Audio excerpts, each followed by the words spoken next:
Yes, people, what's up? Welcome back to the Put 'em Up podcast. Today's episode is going to be a bit of everything, bit of a talk. I'm just going to have a bit of a rant, really, about things that have happened and things that are happening. So I'm going to start off with sort of what's happening, right?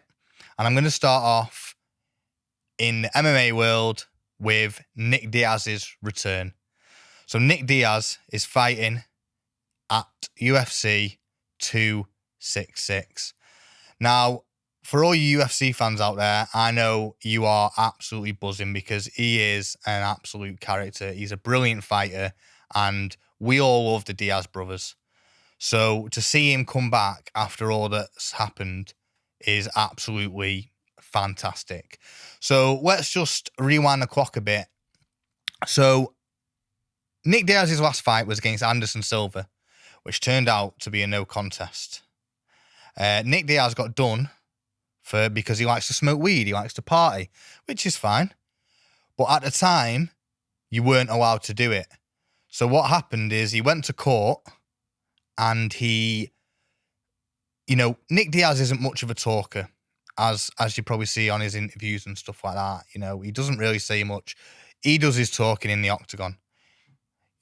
And when he went into court, I seen the videos from it, and he just looked absolutely baffled, like he didn't know what was going on. So he pleaded the Fifth Amendment. So he didn't say anything. In the end, the court and the government have turned around and absolutely fucked him for it. They've said, boom, 5 years, you're not fighting. So he got 5 years because he smoked a bit of weed and he wasn't allowed to fight. Whereas at the time, people were taking PEDs and getting a slap on the wrist. It was an absolute joke. They were just making a sort of mockery of him, really. But, he's now back. In the end, the courts ended up only giving him an 18-month suspension. But he was like, nah, fuck this.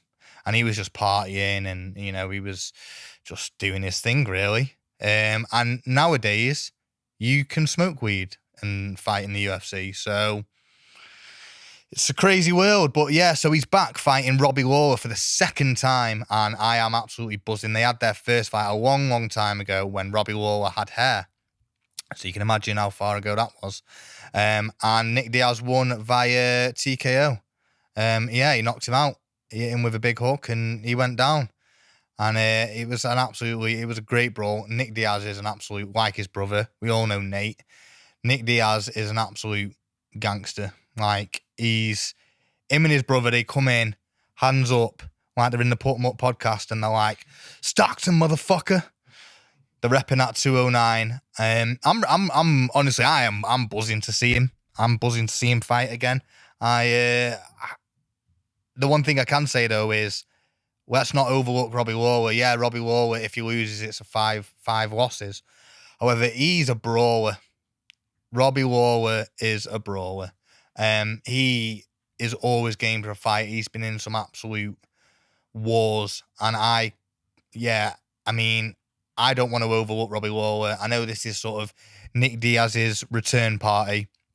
However, I think that Robbie Lawler could do him here, because you've got to think, when you've not been in the ring since, or in the octagon since 2015, you're going to feel rusty, and I don't know how hard he's been training. I know he's been partying. I know he's been smoking weed. I know he's been drinking. So I don't know how well he's going to do. I think realistically, he's a jiu-jitsu black belt, Brazilian jiu-jitsu black belt, Nick Diaz is, and he is always going to have that. I feel like he's always, he's been teaching jiu-jitsu, he will have been training. However, I don't know how his reflexes are going to be. I don't know, how sharp his striking is going to be. And no one does. So I can't really say, oh yeah, 100% Nick Diaz is going to win. But all I am going to say is it should be a good fight, because no matter how good his striking is or anything, how good his ability is now, he's always game to fight, and he's got the heart and he's got the mentality. So he will be down to fight. So that is UFC 266, which also has the title fight of Alexander Volkanovski versus Brian Ortega, which is going to be a brilliant fight as well. I definitely am looking forward to that one too. I mean, the whole card's brilliant. Normally I do go through them, but I don't really want to focus on that today, guys. I just want to sort of talk through what's been happening, really, because I know I haven't been as active recently. Just been sort of hiding. But yeah. So also the other fight on the 25th is AJ. AJ is fighting Usyk, and I mean, this could be potentially an absolute chess match. I want to say, oh yeah, it's going to be fireworks, but I just think it's two brilliant boxers, and I think it's going to be a really tactical fight. Obviously, Usyk was cruiserweight. He's now coming up to heavyweight, and this is something I'm definitely going to be tuning in for. I'm really looking forward to it. It's going to be just a day of fights, really, isn't it? On the 25th, it's going to be absolutely bang. When I saw, I've said this a million times on the podcast, guys. I am, a bit of a boxing casual, but when I first saw Usyk fight, I just arrived back from UFC 230, and I'd landed and I'd watched him against Tony Bellew. I went to the fight, and yeah, he looked scary, mate. He looked scary. However, I think AJ is going to be too much for him. I think it will go the distance, but, in the heavyweight game, anything can happen. Absolutely anything can happen. So he could knock AJ out. We've seen AJ been put on his arse with Andy Ruiz, but we've also seen AJ knock out many, many people. So it's going to be a brilliant fight. It's going to be a bit of a chess match, in my opinion, and I think it'll go to decision, and I think AJ will take it. I'm hoping it's an absolute war, and I'm hoping there's just knockdowns and standing, everything. I just hope it's got a bit of everything, but we'll see. I can imagine them both coming out a bit nervy, as you would. And yeah, so speaking of heavyweights, I said I wanted to talk about what's coming up and stuff like that. I want to rewind the clock a bit to Evander Holyfield getting in the ring again, which is just, I mean, I don't know what you guys think, but I think it's quite sad to see a 58-year-old man who's an absolute boxing legend having to get in and fight again because he's skint. Is it his own fault? Yeah, probably is, because he's just blown it. But it wasn't nice to see him. He's a bloody granddad. He literally is, and he's got in there with Vitor Belfort, who is an absolute animal. Again, I know he's a bit older and stuff like that, but he just battered him. He had Evander Holyfield had no business being in there. I really, I didn't watch it. I watched the highlights in the morning, and I just thought. So the company that put it on is Triller, and I want to know, let me know in the comments what you think of these guys, because some people love it because they're just putting on all sorts of shows. Personally, I think they're fucking shithouses, absolute shithouses. I don't really know who's interested in watching these fights. I don't want to see a 58-year-old Evander Holyfield get knocked out. I mean, I'm sure most boxing fans don't want to see that. I don't know why it's got to that point. Has he been absolutely ridiculous with his money? I don't know. I'm not his accountant. I'm not, I don't keep an eye on what he's spending. But for me, I don't know whether there is this in boxing, but there needs to be some sort of, when you're boxing in your prime, you need to put a percentage into a pension that you cannot touch until you're a certain age. So if you're getting 30 million, you need to try and put I know people nowadays, they invest in housing and all that, but that you can soon piss off. You need to put it into a pot that cannot be touched until you're a certain age. So if you're getting, 30 million a fight and you're in your prime of your career and you get 5-6 fights and you're getting 20, 30, even 10 million, if you can put 10% of that over that span that you're in your prime into a little account like a pension, and you get it when you're 65 or when you're 60, that would help a lot of people. We've all seen Mike Tyson blow all his money. Yeah, he's doing well for himself. But again, he got in the ring. He was fighting Roy Jones Jr. was his motive money? I don't know. I don't know what it was. I think he maybe just wanted to, test himself. But I question it. I question why he's got in in the ring in the first place. For me, these guys have no business. Like I know it's all fun doing exhibitions and just having a little dance about and stuff like that, but they make it like a big event, like he's going to come back and they're going to try and knock each other out. And in this particular one with Triller, the shithouses, they've put whoever let them, they need to be fucking dealt with, because it's an absolute joke. Imagine that you've got to watch your family members get absolutely pummeled on TV by Vitor Belfort, and then Vitor Belfort, who I actually quite like, to be fair, goes and celebrates like he's just won a world title. So, mate, you've just beat up a 58-year-old man. How are you that happy about that?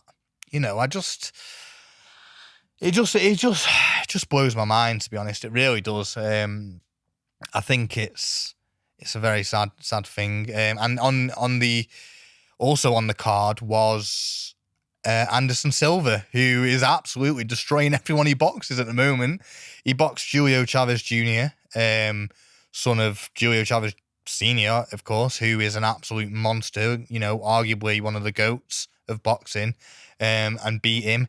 And then he's gone in there against Tito Ortiz, and, well, I mean, again, don't really know what he's doing in there. Again, knocked him out. Anderson Silva has got to be one of the GOATs of combat sport in a whole. He can fight in any discipline, and he's an absolute killer. He's gone into boxing. He's taking heads off at the age that he is. And, of course, we all know about his MMA UFC career. He is just a natural born fighter. So the next step for him now, which, is getting sort of, the rumors are circulating, is he going to fight Jake Paul?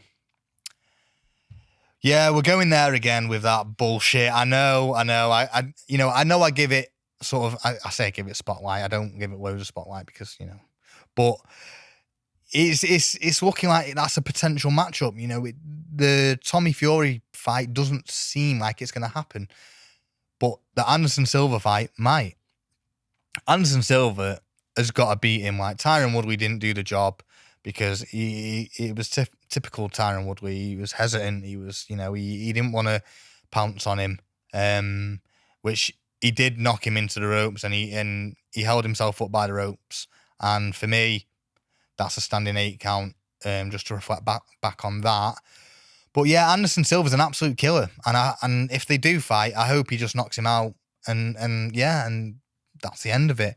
To be honest, I don't really, as well as he's doing, I don't really want to see Anderson Silva doing this. He must have money, like I understand, but for anyone that is watching this that might own a gym or anything, can you get in contact, because I want to know what the breakdown is like. If Anderson Silva set up a gym, surely people are going to flock to it, and surely he's going to be able to just do that full time and make money. And also, there's no way he's burnt through all his money. There's no way.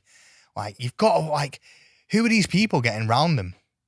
Who are these people's advisors, and are they doing it just for honor?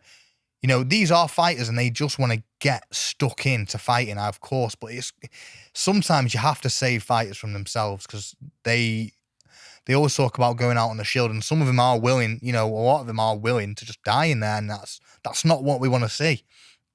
We don't want to see that. We want to see good fights, of course, but I don't want to see people permanently damaged and stuff like that. And when you see the likes of Evander Holyfield getting in there, at his age, and Anderson Silva now, yeah, he's winning, it's all hunky-dory, but Tito Ortiz, another legend of UFC, you don't need to be getting in there.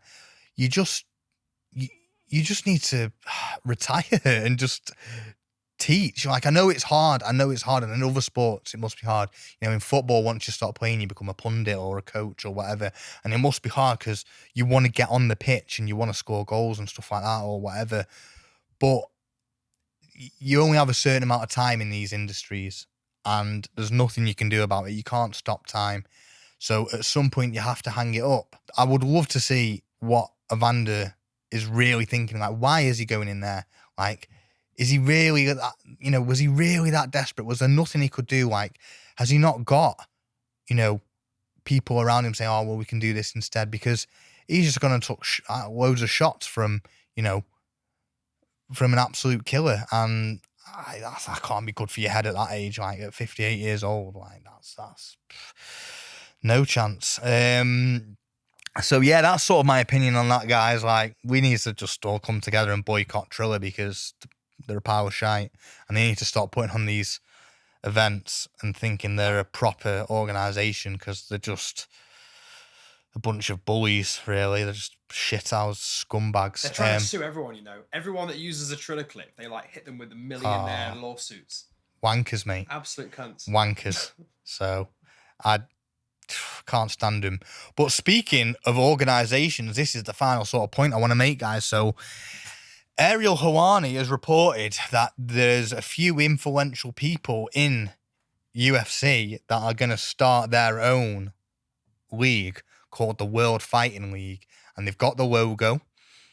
And essentially what they're saying is there's going to be a 50-50 split, and there's also going to be insurance for the fighters. There's going to be like a pension. There's going to be lots of actual benefits for the fighters. It's going to be for the fighters. So this is really interesting. I really, really am wanting to see where this is going to go, because they're saying it's coming out in 2023 then is when they're going to launch. Who are these influential people? So in my opinion, guys, I'm going to give you 5 names of people that if they were involved in it, I think they could actually overthrow the UFC. So Francis Ngannou, current heavyweight champ. John Jones, the GOAT. Everyone, he's got big star power, so everyone wants to see him fight. Israel Adesanya, Conor McGregor. Obviously, I don't think he'd turn his back on Dana personally, but you never know. He always likes that money, doesn't he? And Kamaru Usman.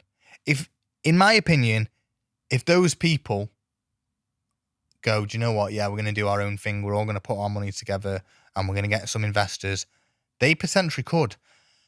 I wonder if Dana's shitting his knickers, because that if whoever's involved, depending on who it is, they could be a real challenge. And a lot of people come back and go, well, look at Bellator, look at One Championship. But, if these big UFC fighters go there and the fighters all follow, and they are given 50%, of the revenue and stuff, and they are given insurance for, career-ending injuries for when they pull out and stuff like that, then why wouldn't you go? Why, if you were a fighter, why would you not want some of that? Of course, I get it. You want to be on UFC, you want to be on the biggest stage. However, for me, if I was a fighter, which, I could be, look at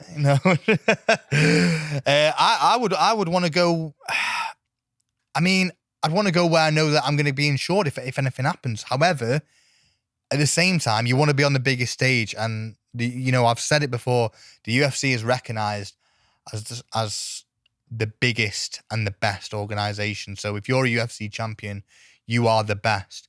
People don't go, oh, they're a Bellator champion, and that means they're the best in the world. They're like, no, you're a UFC champion, which makes you the best. But if all these UFC people go over to the World Fighting League, if that's what it ends up being called, then I think that it could be a real challenger to the UFC. Again, it's early days of reporting. As it comes out, I'll give some more information about it. We'll get some chat going about it.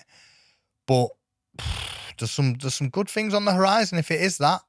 So anyway, guys, let me know what you think of all the topics I've covered today in the comments.